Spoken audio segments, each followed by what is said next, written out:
बाबा जी ने भी शरदा नाल कहा, महाराज मेरा सीस प्रकर्मां च ही रखना। मैं नहीं चाहता कि मेरा सीस इत्थे होवे ते इत्थे समाधि बने कोई मैं चाहना जी जिन्नी संगत लंघे मेरा सीस साध पगां हेठ रुलसी दे महावाक अनुसार ये संगत दे चरण पहला मेरे सिर दे उत्ते टिकण। पर संगत भी बड़ी सियाणी आ, उन्होंने उत्थे वो एक गोल दायरा जिहा बनाया, उत्थे चारे पासे फुल्लां दीयां मालावां रखियां जांदियां सी। असीं भी जांदे हुंदे जद तो उस थान नूं पहला नमस्कार ही करते सी। इत्थे बाबा जी दा सीस आके शुभत होया।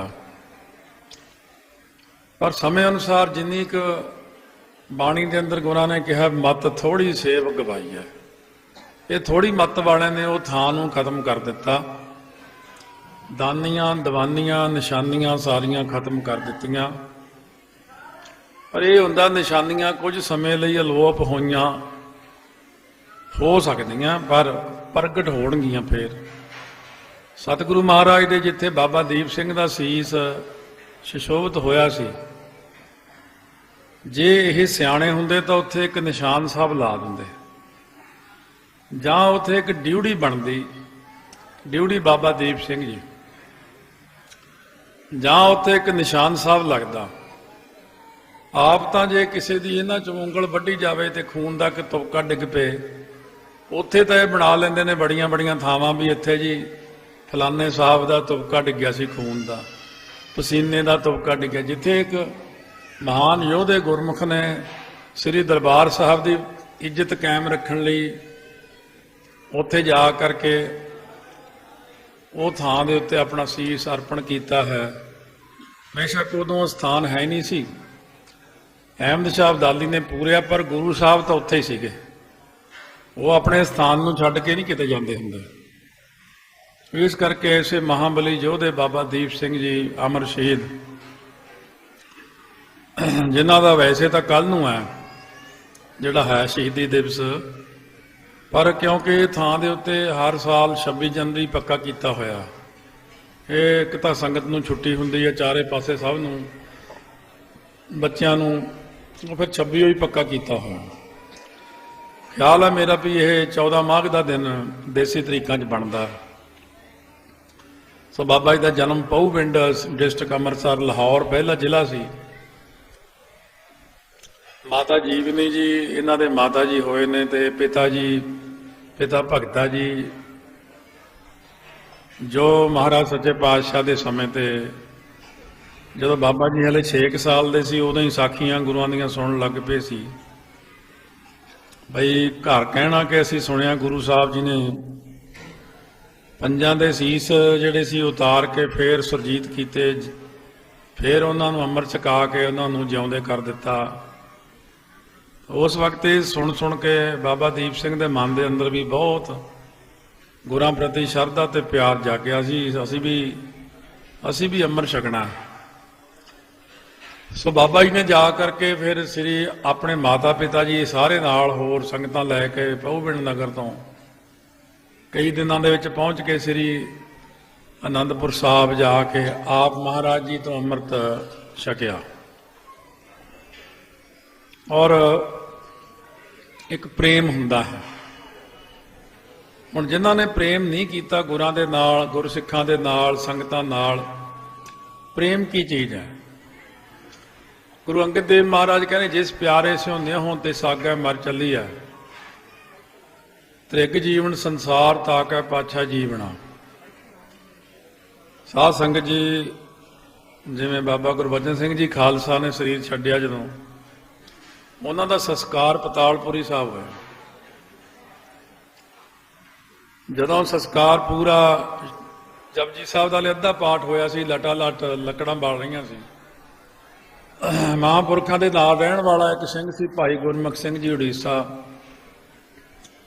उन्हें साध संगत जी छाल मार दी। फिर अंगीठे दे विच सिंह आपो अपने विचारां में सी, कोई गलबात कर, कोई पाठ कर रहा। उदों ही पता लग्या जदों भाई गुरमुख सिंह दा अद्धा संस्कार हो गया। वो कहना भी महापुरखों तो बिना मैं रह के की करना दुनिया च। वैसे यही जी घटना कदे घट ही हुई है। ਵੀ ਮਹਾਰਾਜ ਜੀ ਗਏ ਹੋਣ ਤੇ ਫਿਰ ਕੋਈ ਜਿਉਂਦਾ ਰਹਿ ਜੇ। ਇਹ ਪ੍ਰੇਮ ਦੀ ਗੱਲ ਹੈ। ਜਿੱਥੇ ਪ੍ਰੇਮ ਹੈ ਉੱਥੇ ਸਰੀਰ ਨਾਲ ਹੀ ਛੱਡ ਦਿੰਦਾ ਅਗਲਾ ਵੀ ਹੁਣੇ ਹੀ ਚੱਲੀਏ,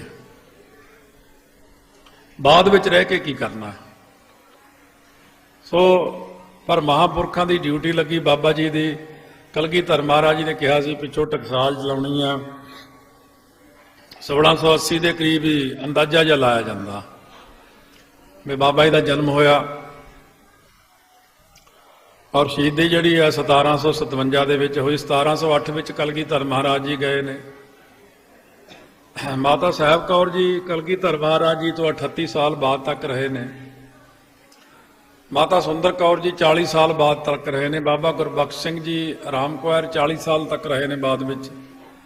57 ਵਿੱਚ ਬਾਬਾ ਜੀ ਗਏ ਨੇ। ਜਦੋਂ ਇਹ ਸਮਾਂ ਆਇਆ, ਜਰਨੀ ਹੋਇਆ ਫਿਰ ਮਨ ਦੇ ਵਿੱਚ ਕਿ ਦਰਬਾਰ ਸਾਹਿਬ ਦੀ ਬੇਅਦਬੀ ਜਿਹੜੀ ਹੋਈ ਹੈ ਉਹ ਜਰਨੀ ਹੋਈ। ਕੁਛ ਜੇ ਅਹਿਮਦ ਸ਼ਾਹ ਅਬਦਾਲੀ ਬਾਰੇ ਗੱਲ ਕਰੀਏ, ਉਹ ਬਹੁਤ ਹੀ ਖਤਰਨਾਕ ਬੰਦਾ ਸੀ, ਬੜਾ ਭਿਆਨਕ ਕਿਸਮ ਦਾ ਆਦਮੀ ਸੀ। ਆਪਾਂ ਕਹਿੰਦੇ ਵੀ ਮੁਸਲਮਾਨ ਆਪਣੀ ਕੌਮ ਨੂੰ ਉੱਚਾ ਚੱਕਦੇ ਸੀ, ਪਰ ਉਹ ਮੁਸਲਮਾਨਾਂ ਨੂੰ ਵੀ, ਜਿਹੜਾ ਹਿੰਦੁਸਤਾਨ ਦੇ ਮੁਸਲਮਾਨਾਂ ਦਾ ਵੀ ਦੁਸ਼ਮਣ ਬਣਿਆ ਸੀ। ਉਹ ਮੁਸਲਮਾਨਾਂ ਦੇ ਘਰ ਲੁੱਟ ਲਏ ਸੀ ਆ ਕੇ ਦਿੱਲੀ 'ਚ ਉਹਨੇ। ਜਿੰਨੀਆਂ ਲੜਕੀਆਂ ਸੀ 15 ਤੋਂ 25 ਸਾਲ 30 ਸਾਲ ਤੱਕ ਦੀਆਂ ਸਾਰੀਆਂ ਚੁੱਕ ਕੇ ਲੈ ਗਿਆ ਸੀ ਉਹ। ਇੱਥੋਂ ਤੱਕ ਜਿਹੜਾ ਉਦੋਂ ਦਿੱਲੀ ਵਿੱਚ ਮੁਸਲਮਾਨ ਰਾਜਾ ਸੀ ਉਹਦੀ ਪੋਤੀ ਨਾਲ ਵਿਆਹ ਕਰਵਾਇਆ ਉਹਨੇ। ਕਿੰਨੀ ਉਮਰ ਦਾ ਫਰਕ ਸੀ। ਲੋਕਾਂ ਦੇ ਘਰ ਪੱਟ ਕੇ ਥੱਲਿਓਂ ਸੋਨਾ ਕੱਢਿਆ ਬਹੁਤ ਸਾਰਾ। ਉਹਦੀ ਜੇ ਦੇਖੀਏ ਆਪਾਂ ਵੀ ਜ਼ੁਲਮ ਉਹਦਾ ਤਾਂ ਬੜਾ ਭੈੜਾ ਸੀ। ਜਦੋਂ ਉਹਨੇ ਇਹ ਸਾਰਾ ਕੁਝ ਲੁੱਟਿਆ ਤਾਂ ਸਿੰਘਾਂ ਨੇ ਉਸ ਵਕਤ ਬਾਬਾ ਦੀਪ ਸਿੰਘ ਜੀ ਨੇ ਇਹ 30,000 ਲੜਕੀ ਵੀ ਉਹਨਾਂ ਸਮਿਆਂ ਵਿੱਚ ਪਹਿਲਾਂ ਵੀ ਛੁਡਾਈ ਹੈ। ਹਾਂ, ਤੇ ਸਿੰਘਾਂ ਨੇ ਬੜੇ ਕਾਰਜ ਕੀਤੇ। ਇਹਨੇ ਪੁੱਛਿਆ ਸੀ ਕਿ ਜਿਹੜਾ ਸਿੱਖ ਹੈ ਇਹਨਾਂ ਨੂੰ ਇੰਨੀ ਤਾਕਤ ਕਿੱਥੋਂ ਮਿਲਦੀ ਹੈ। 100 ਕੁ ਸਿੱਖ ਸਾਡੀ ਕਈ ਹਜ਼ਾਰ ਫੌਜ ਤੇ ਭਾਰੂ ਪੈਂਦਾ। ਜਦੋਂ ਇਹ ਅਹਿਮਦ ਸ਼ਾਹ ਅਬਦਾਲੀ ਆਇਆ ਸੀ ਉਦੋਂ ਇਹਦੇ ਨਾਲ 60,000 ਫੌਜ ਸੀ। ਚੌਥਾ ਹਮਲਾ ਸੀ ਉਦੋਂ ਇਹਦਾ, ਚੌਥਾ ਹਮਲਾ ਕਰਕੇ ਇਹ ਆਇਆ ਸੀ। ਤਾਂ ਲਾਹੌਰ ਵਿੱਚ ਇਹਨੇ ਪੁੱਛਿਆ ਸੀ ਵੀ ਇਹ ਜਿਹੜੇ ਸਿੱਖ ਨੇ ਤਾਕਤ ਕਿੱਥੋਂ ਪ੍ਰਾਪਤ ਕਰਦੇ ਨੇ। ਉਹ ਕਹਿੰਦੇ ਸੀ ਇੱਕ ਆਬੇ ਹਯਾਤ ਹੈ ਇਹਨਾਂ ਕੋਲੇ, ਅੰਮ੍ਰਿਤ ਦਾ ਕੁੰਡ ਹੈ ਸ੍ਰੀ ਅੰਮ੍ਰਿਤਸਰ ਸਾਹਿਬ, ਉਹ ਇਹਨਾਂ ਦੇ ਵੱਡੇ ਸਤਿਗੁਰਾਂ ਨੇ ਰਚਿਆ। ਉਹਦੇ ਜਲ ਵਿੱਚ ਇੰਨੀ ਤਾਕਤ ਹੈ ਜਿਹੜਾ ਉੱਥੇ ਇਸ਼ਨਾਨ ਕਰਕੇ ਉੱਥੋਂ ਦਾ ਅੰਮ੍ਰਿਤ ਛਕ ਲੈਂਦਾ, ਸਰੋਵਰ ਦਾ ਜਲ, ਉਹਦੇ ਵਿੱਚ ਅਥਾਹ ਤਾਕਤ ਭਰ ਜਾਂਦੀ ਹੈ। ਇੰਨੀ ਤਾਕਤ ਭਰ ਜਾਂਦੀ ਹੈ ਕਿ ਉਹ ਇਕੱਲਾ ਬੰਦਾ ਹੀ 1.25 ਲੱਖ ਫੌਜ ਨਾਲ ਲੜਨ ਲਈ ਸਮਰੱਥ ਹੋ ਜਾਂਦਾ। ਇਸੇ ਕਰਕੇ ਅੱਜ ਰੋਕਿਆ ਜਾਂਦਾ ਵੀ ਦਰਬਾਰ ਸਾਹਿਬ ਦੇ ਸਰੋਵਰ ਦਾ ਇਸ਼ਨਾਨ ਕਰਨ ਦਾ ਕੋਈ ਫਾਇਦਾ ਨਹੀਂ। ਜਿੱਥੇ ਤਾਕਤ ਦੇ ਸਰੋਤ ਹੈ, ਸਾਡੇ ਤਾਕਤ ਦੇ ਸਰੋਤ ਸਾਡੇ ਨਿਸ਼ਾਨ ਸਾਹਿਬ ਹੈ। ਤਾਕਤ ਦਾ ਸਰੋਤ ਸਾਡਾ ਨਗਾਰੇ ਹੈ, ਸ਼ਸਤਰ ਨੇ, ਸਰੋਵਰ ਨੇ। ਮਹਾਨ ਸਰੋਤ ਆਤਮਿਕ ਤੌਰ ਤੇ ਗੁਰੂ ਗ੍ਰੰਥ ਸਾਹਿਬ ਮਹਾਰਾਜ ਦਾ ਬਲ ਹੈ ਆਪਣੇ ਕੋਲੇ। ਇਸ ਕਰਕੇ ਜਦੋਂ ਮੱਸਾ ਰੰਗਣ ਨੇ ਦਰਬਾਰ ਸਾਹਿਬ ਦੇ ਵਿੱਚ ਕੁਰੀਤੀਆਂ ਕੀਤੀਆਂ ਨੇ, ਬੇਸਵਾ ਨਚਾਈ ਹੈ, ਦਰਬਾਰ ਸਾਹਿਬ ਅੰਦਰ ਜੋਤ ਜਗਦੀ ਹੁੰਦੀ ਸੀ, ਉਹ ਤੋਂ ਜੋਤ ਉਹਨੇ ਬੰਦ ਕਰਾ ਦਿੱਤੀ ਸੀ।